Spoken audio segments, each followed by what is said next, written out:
It's not a party without the drugs. Chapter 11. Never turn your back on a drug. Hippie Fl1p. 2:30 p.m. Blake yelled through a megaphone he stole from an unintended security post as we adventured down 12th Street. Don't forget, you all need to do 10 more tequila shots before Keys and Crates at 4:20 today. My mouth filled with the bittersweet taste of Jose Cuervo as I passed the crumpled water bottle back to Blake. Ah, tequila. It makes your entire body go completely numb after 15 shots. However, for me, it made me feel energized for hours, as if I just downed an entire 24-pack of Mountain Dew by myself. The crumpled water bottle continues to shift back and forth, hand to hand.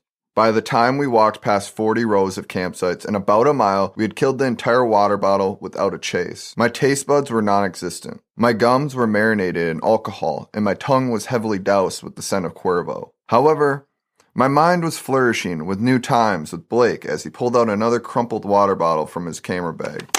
I pointed at a tapestry. "Fucking rogue SpongeBob, man!" "Haha, no way," Blake replied. My head tilted back again as liquor shot down the back of my throat. 1-2. Blake ripped the bottle out of my hand. "Yo, I'm not sure if I'm just really drunk, but it feels like everyone is chilling in their own groups." A huge line of tapestries formed along my right side. I glared at the group hiding behind a row of colorful and artistic tapestries. Blake exclaimed, "We just have to find the right people." Blake tipped his head back as the crumpled water bottle of tequila shifted from full to 3/4 by the time my hand latched back onto the rough plastic bottle. He slurred, "Every group has their own music. It's so sick. You know what I mean?" Blake moved to the left side of the street. "Like, seriously, come on this side of the road. You can hear electronic and reggae." He crossed in front of me to the right side of the street. "You can hear trap and hip-hop over here." I listened closely while I veered left towards the grassy area along the side of the walking path. My ears thumped, switching between electronic and reggae. As I crossed over to the right side of the path, I heard rap music mixed with electronic hip-hop. It was sensational. From the right side to the left side, I looked up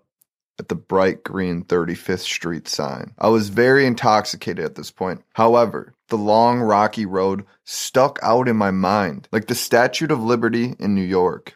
I slurred to Blake, "Another bottle, man. We're wildin'." Then it hit me. Blake threw back a shot as an RV canopy sprung up from behind the camping area to our right. Behind the RV, my eyes lit up at the sight of the white tents. My heart skipped a beat. We were near the entrance where the sheriffs found my weed. I smiled for a second in a drunk and empowered haze. I'm untouchable. I can legally be drunk. That cop couldn't put me away even if he wanted to. I yelled with pride, "Blake, we can do whatever the fuck we want, man. This is America. More shots." We both proceeded to toss back shot after shot as we approached a brown sign hanging on a tree next to the dirt path. "Tish street is lit. 35 bottles of beer on the wall. Pass this hookah all around." Seems right. The sign led our souls down the street on a directionless path. Eventually another sign appeared. "Thou shalt not trip." It caught my attention. The font style. The choice of only 4 words, and the multiple meanings one could interpret from the phrase. Blake and I stumbled down the new street, attempting to keep ourselves level-headed and appear somewhat sober. Mentally, we were trashed. The campsites were all blending in with each other at this point. A canopy, 5 tents. Another campsite, a canopy, 5 tents. I continued to glance side to side. Some were empty. Others were exploding with energy. It wasn't until halfway down the street when our surroundings changed, and my vision became a bit more clear and familiar. People were dancing, drinking, and smiles were everywhere. An intense beer pong game caught my attention. Ah, the party section. The section where everyone can vibe with anyone. Blake cut through the campsite where we made an entrance to the beer pong game going down. We yelled obnoxiously at 30 spectators standing around drinking. "You all look sober! Shots!" We were used to making an entrance, but as I glanced around the table, taking in my surroundings, I realized there was a big game on the line, and no one was in fact sober. 2 white boys in their early 20s rapidly traded off shots back and forth, with 2 women dressed in bodysuits with roses seductively sticking out of their chest slits, forth and back and forth. Compared to me, they were weak competition. I was a seasoned veteran when it came to beer pong. However, something stuck out to me as they exchanged shots back and forth across the table. More and more cups continued to disappear. Then I noticed what was catching my eye. Majority of the party crowd had on matching uniforms, khaki shorts, and purple t-shirts with the phrase grounds control team stamped on them with bold white decals. Blake approached the white folding table surrounded by partiers. Y'all want to play a game of beer pong with the contingency that the losers take a shot? A white male on the left side of the table threw his hand up with a half wave. Count us in, but liquor is scarce around here, so if we lose, we'll give you both a point of Molly. Blake and I looked at each other. What is Molly? His partner with short brown hair laughed. You guys haven't ever rolled before? You've got to be kidding me. Blake and I looked at each other. Rolled? No, we've never even ever heard of such a thing. The two white males continued to laugh uncontrollably as they sunk the last two cups on the opposing side of the table. Then everyone around us started to laugh as if there was actually a drug called Molly Cyrus. Blake and I quickly slid into the beer pong game and replaced the red cups on the right side of the table. Blake's Adam's apple bulged back and forth as he chugged aggressively. The crumpled water bottle depleted quickly, becoming half full. He covered his mouth. Oh, yuck. I need a chaser. He reached for an unopened can of Coke on the table and cracked it.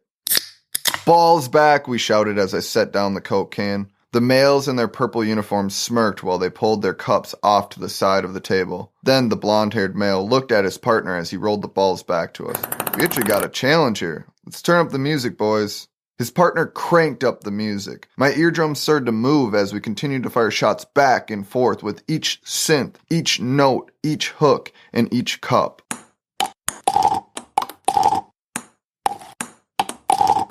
It was when the third song came on that I looked over at the uniformed losers, who now only had one cup left on their side. Haha, I looked down at our rack consisting of a straight line with 3 cups, or as I referred to it, a line of cocaine. I grabbed the wet ball with my right hand, then I aimed with my eyes directly at the last cup. I looked at Blake quickly in the eyes. You ready to do a shot and roll out? I rose up and jumped off the ground, flicking my wrist. The ball flew in the air, crossing over the middle seam of the white folding table. Clink! The ball twisted and swirled slowly around the white brim of the red solo cup. The male with long blonde hair attempted to flick the ball out.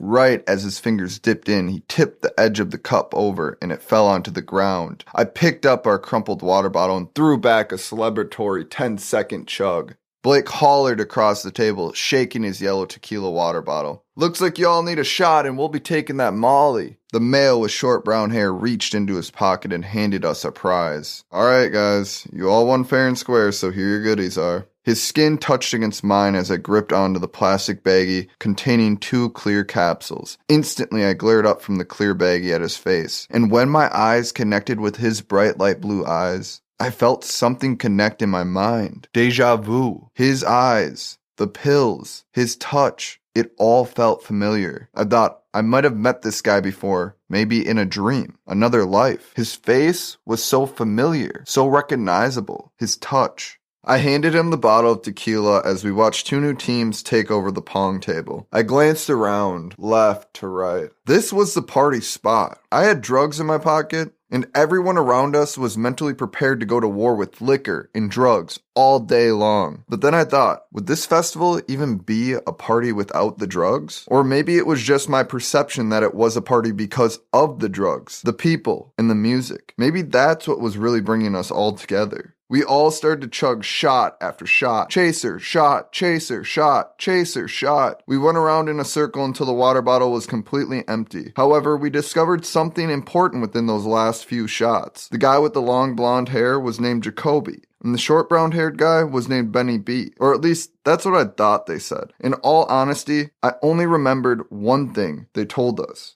If we liked the pills and wanted more, they could supply us all weekend long. I mumbled, y'all got any hard liquor or anything?